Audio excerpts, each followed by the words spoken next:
Welcome to this final session on mindfulness meditation. I wanted to share something from my community of practitioners. So in the Shambhala community, there are sometimes slogans that we use to remind ourselves and others of this path. Sometimes it's jargon, but often we try to remind each other to stay on the path and to work together. So there are two mantras in particular that circulated throughout actually quite a few decades now, and they come from the founder, Chogyam Trungpa.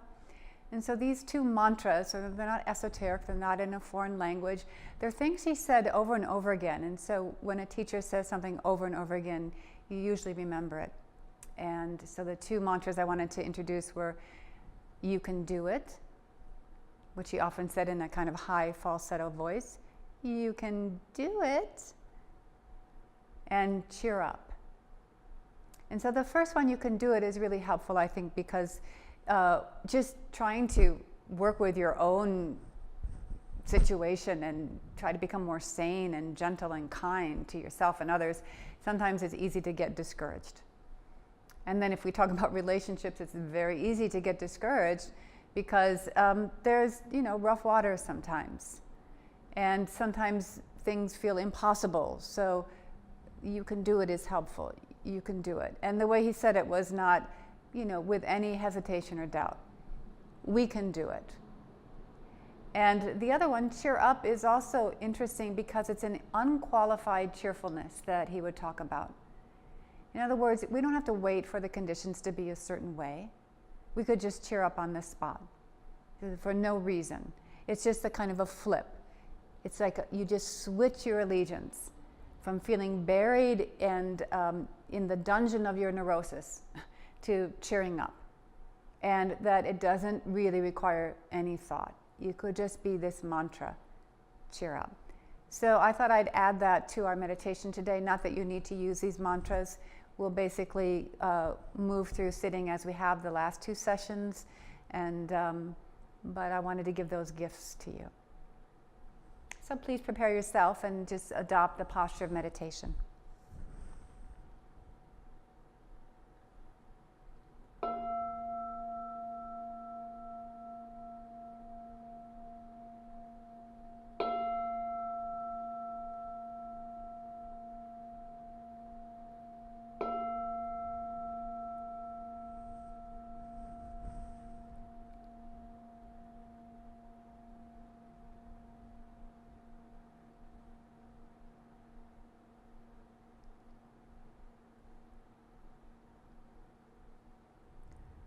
So as we're beginning the meditation, we could have confidence. We could allow any kind of self-doubt to soften and perhaps dissolve, and feel within the posture itself this sense of confidence that yes, we have everything we need to live a good and sane life. And meditation is not improving that. It's not a self-improvement project. We're just discovering this inner sense of confidence.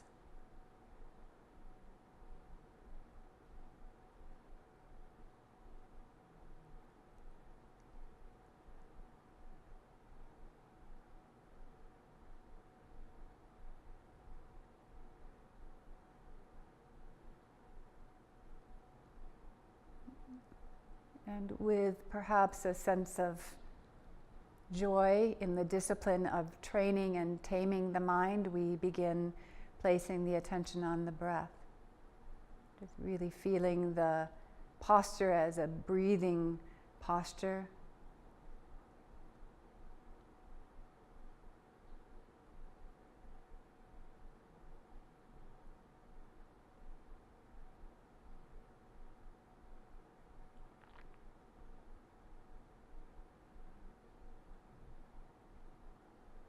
And as we're dropping into this embodiment and the awareness that fills the body like a vessel being filled with water,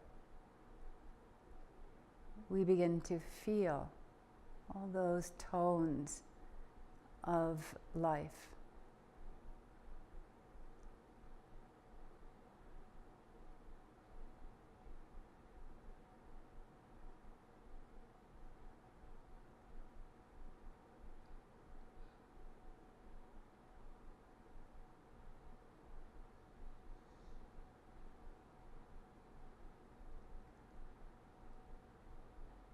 And we're practicing something that is not caught in liking and disliking, although that might happen. But when you notice you're liking a feeling or disliking a feeling, see if you can release the judgment and come back into this raw feeling of being here.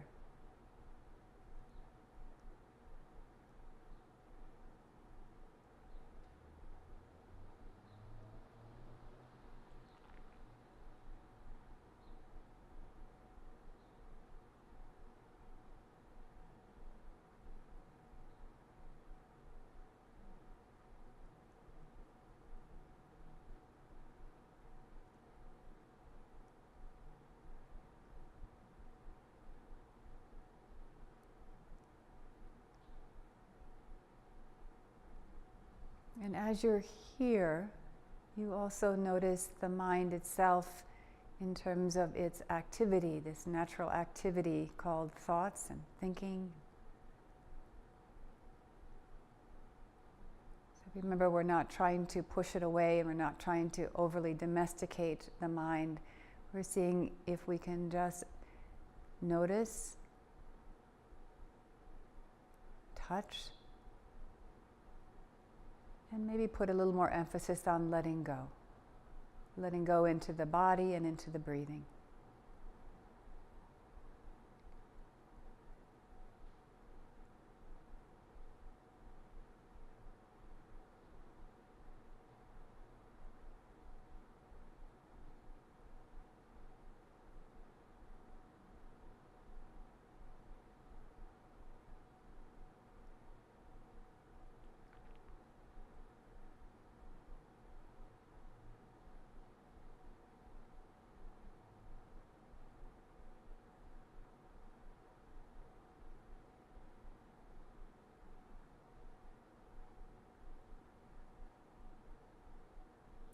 We're strengthening this ability to be present, to be mindful, and noticing also those moments of forgetfulness or laziness, the unwillingness to come back, and seeing if you can come back anyway. Just keep coming back, disciplined, gentle.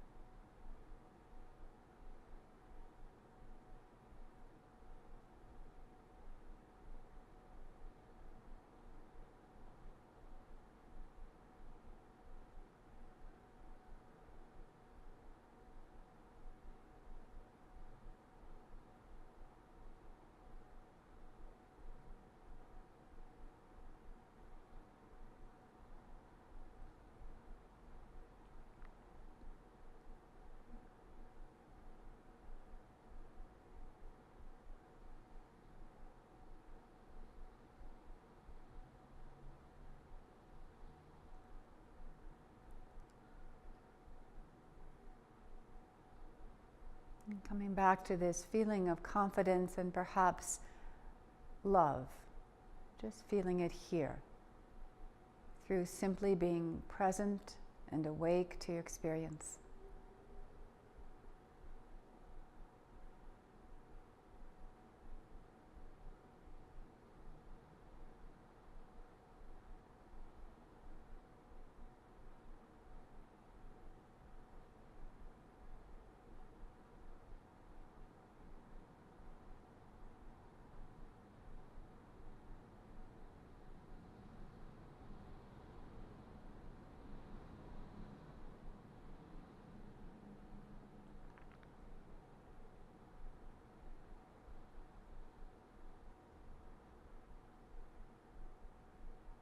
You may begin as you're learning how to sit with yourself, feeling the rising of a basic warmth, a basic kindness.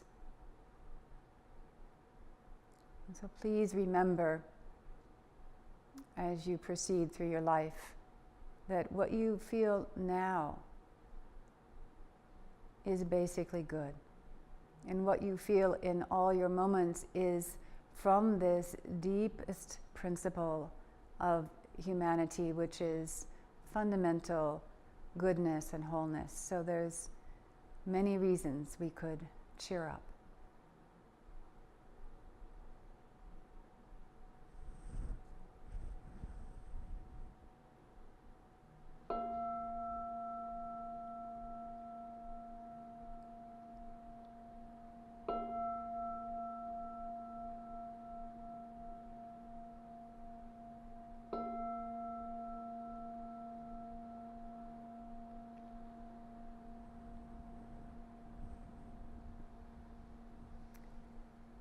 So I hope you continue to practice. There are so many supports for mindfulness practice available on the internet, perhaps in your neighborhood, and through this series. So thank you so much for joining me.